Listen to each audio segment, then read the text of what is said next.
Hey, everybody, this is Scott Kokenauer, and I am glad that you're with us today. We have a really full program, and we're going to get started right away here. This is Fridays on Excellence. What we are talking about are the components of what it takes to live an excellent life. And we look at it through six different lenses, and one of those lenses is the emotional lens. So we're going to get started right away with the three coaching questions. So those three coaching questions, the first one is, how would those closest to you describe you when you're angry? How would those closest to you describe you when you're angry? Question number two, how much faith do you have in humanity? How much faith do you have in humanity? And third, how do you act when you are extremely happy? Those are the three coaching questions. What I encourage you to do is take one or two or all three of them, if you'd like, and put them on a 3x5 card and place them somewhere where you can ruminate on those questions all through the week between now and the next session, which is next Friday at noon. That way, it's designed to help you go a little deeper with yourself, because I think what I have noticed is a lot of there's a tremendous lack of reflection by a lot of people. We have become so um, fragmented in small tweets on Twitter, or just a picture on Instagram, or a short post on Facebook. And we haven't really, or maybe we have lost the ability to sit and reflect for a while. But that's where the power is in becoming excellent. It's in the focus of what's going on around you and what you're learning. So those are the three coaching questions. We are going to move into the two pillars of excellence. Every week, what we do is we take the lens or the system that we're focusing on, and we're pointing out two pillars or points of contact. Now, to help me do this today, I have asked Kelly Ashby of Kelly Ashby Consulting to join us. She is the guru of emotional intelligence. She has helped me understand things. She is very good and very astute at picking up on the emotions of other people. She's very self-aware, very others aware. So, Kelly, thank you for joining us. Absolutely, Scott. Thanks for having me. Yes. And so, what we're doing is we're talking about the two pillars of excellence. Let's take the first one. Okay. The first one is, every emotion has a name. Tell us about that. What do we mean by that? Okay. Well, yes, every emotion does have a name. In fact, I just last night read an article about how obviously different cultures even have obviously different names for different emotions that we may not even have in our English language. So most people, about 85% of the time, are completely unaware of what they're feeling. And the detriment, if you will, or the risk at that is that most people's understanding of something like emotional intelligence really underestimates the impact that emotions have on our behaviors, decision making, and performance. And so far in all my work, I have not run across anyone who has said, you know what, Kelly, those three things just aren't important in either my work or my personal life. And so if people had a better understanding of what they're feeling what they're feeling at any moment in time, when we can name it, we can tame it, is kind of the cliche, if you will. But the importance about that is that, we sometimes will just get general and say, I feel good, or I feel bad, or I feel happy, or I feel sad. But when we can drill down and be real granular about what exactly we are feeling, then we can develop strategies that will help us better manage those. Okay. So I have put together an activity for the listeners, the watchers, to be able to kind of unveil this and Mhm. to get a better idea of what they have been feeling, and how many of those feelings have been positive or productive feelings, and how many of those have been basically unproductive feelings. So what I'd like people to do is set a stopwatch, and for 60 seconds, I want you to think about all of the emotions or feelings you've had over the last 24 hours and jot those down in the space provided on the worksheet. Then what I want you to do is count up, and there's space at the bottom of the sheet to count up the total of how many you could recall. Then the next thing I want you to do, yep, right there in that space, Scott. Okay. And then the next thing I want you to do is I want you to take a look at the feeling words list that is provided. Now this is page 3, page 2 and 3 of this document, and take a look at that for maybe 30 to 60 seconds and familiarize yourself with all of the different words we have in the English language for different feelings. And I think you'll be astounded by the look of this list. Go ahead and scroll down, Scott, and show them that. Main thing is make sure you do this for the second part of this activity. Yeah, So go ahead. you and I were talking about this earlier. If I can interject, Yeah. if you're doing this exercise, and by the way, we're kind of jumping ahead a little bit with the takeaway, which is fine. Sorry, Scott. No, that's actually I knew we would do that. But what we're talking about here is what you want to do is not look at the list of emotions until after you have listed in the space as many feelings as you can recall feeling in the last 24 hours. That's correct. So you don't want to be biased by the number of by the words. So Yep. Okay. Yeah, that's exactly right. And so when the second go around with this is after you have a chance to familiarize yourself with this list, then you set the stopwatch again for 60 seconds. And in the second column, you jot down, and you can refer to this list, as many feeling words that you can recall feeling over the last 24 hours while referencing this list. Usually what happens, and then of course you count up the number of words again. Usually what happens is people are able to recall even more emotions because they have those words, a name for it, right there in front of them. So they're more aware of those feelings, and they can even get more granular about it.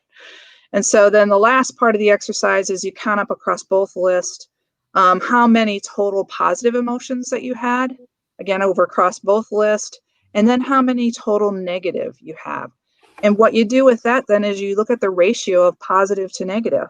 And when I talked earlier about the impact that emotions have on our behaviors, performance, and decision making, what I'm talking about is if we find out that, primarily I recalled feeling a lot more negative emotions than positive, then it's really important to take a really good reflection about how did that impact those 3 areas. You had a lot of negative emotions, then you probably weren't at the top of your game.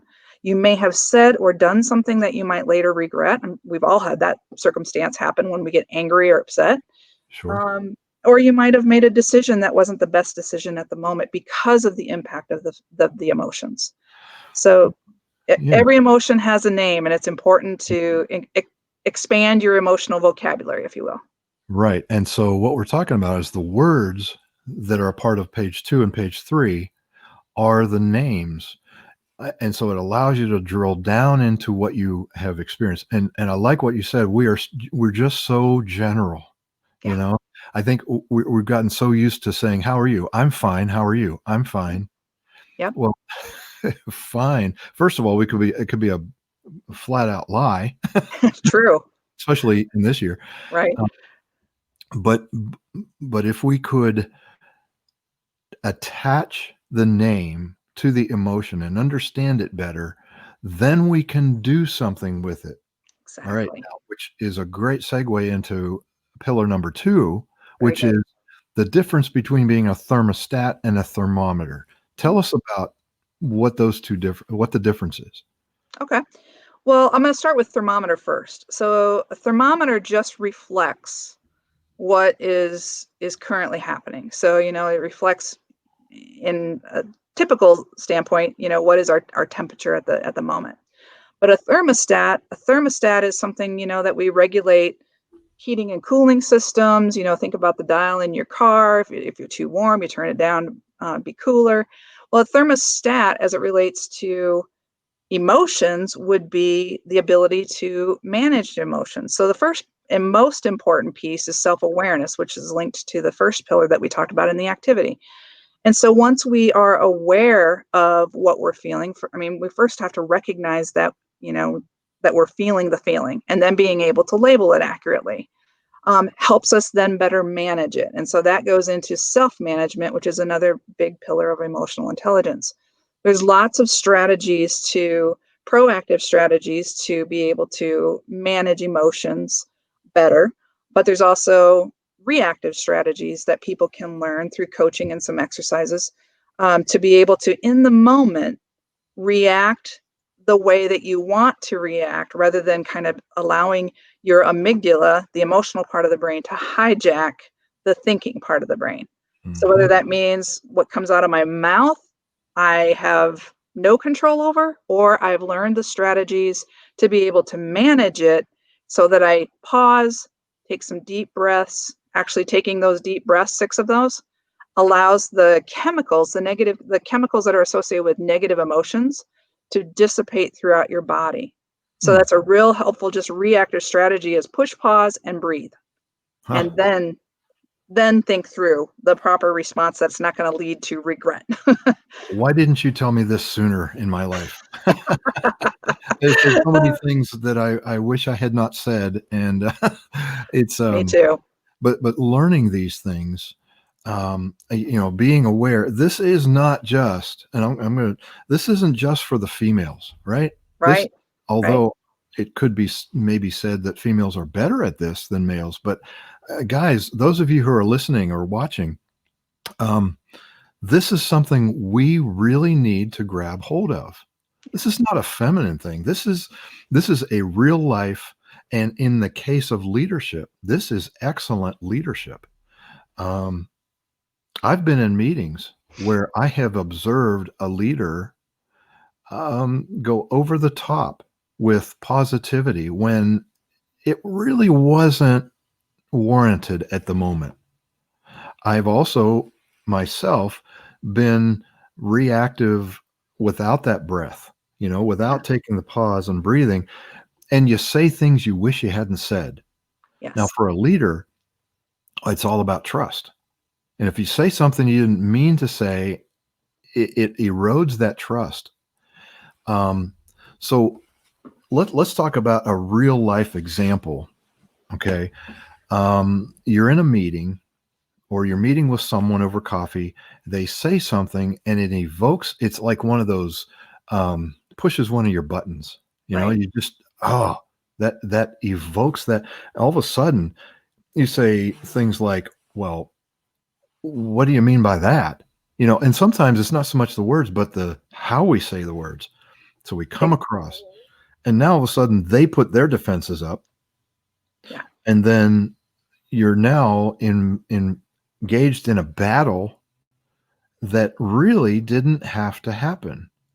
Had you Right. stopped and understood, okay, what that person just said evoked an emotion in me. There's much more going on than just that emotion.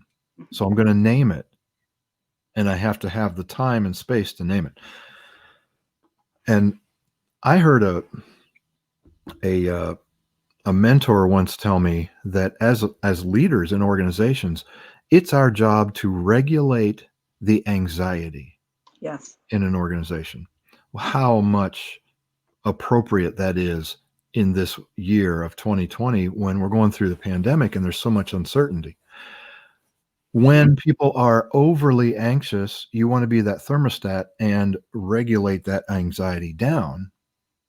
And on the other side of the coin, say you're working with your sales force and they're just not working hard enough, that they can work harder, then you regulate the anxiety up. You kind of light the fire a bit. But all of those leadership techniques require this awareness of what's going on inside, so you can make the best decision first. That's so true, Scott. And I just want to add one other piece, is also needing to treat individual employees as individuals. One Mhm. size or one strategy doesn't work for everybody. And Mhm. so knowing your team Hmm. And that awareness of others and what motivates them and what demotivates them is critical. And so one strategy might work for somebody, and you're going to need to use a different one for somebody else. But that again goes into building trust because you know your team. Yeah. Yeah. I heard once that you need to teach or you need to treat people more like chess pieces than checkers, right? Yeah, yeah, Checkers, there's only certain things you can do, but with the chess, each piece does something different. And that's a good point. That's a good point. In fact, I hear some elements in what you just said as a possible next emotional intelligence or emotional excellence episode, which I do want to mention to everyone. Kelly is one of the experts that I'm bringing on the Fridays of Excellence on Excellence show, and so there will be more. And I'm so glad that you joined us, Kelly. This is tremendous. Kelly Ashby is where you can find her is kellyashbyconsulting.com. If you are a leader of an organization and you want to get more about emotional excellence and the navigating, like it says on the background, navigating your organization's culture, there can't be a better time to do that, because you really need to regulate that culture and be that thermostat in this era that we're in. So Kelly, thank you so much for joining us. I'm going to keep you on here for a second because the next thing on the list is the takeaway. And that takeaway is to download this document, which is called 24 Hours Feeling Assessment, I believe.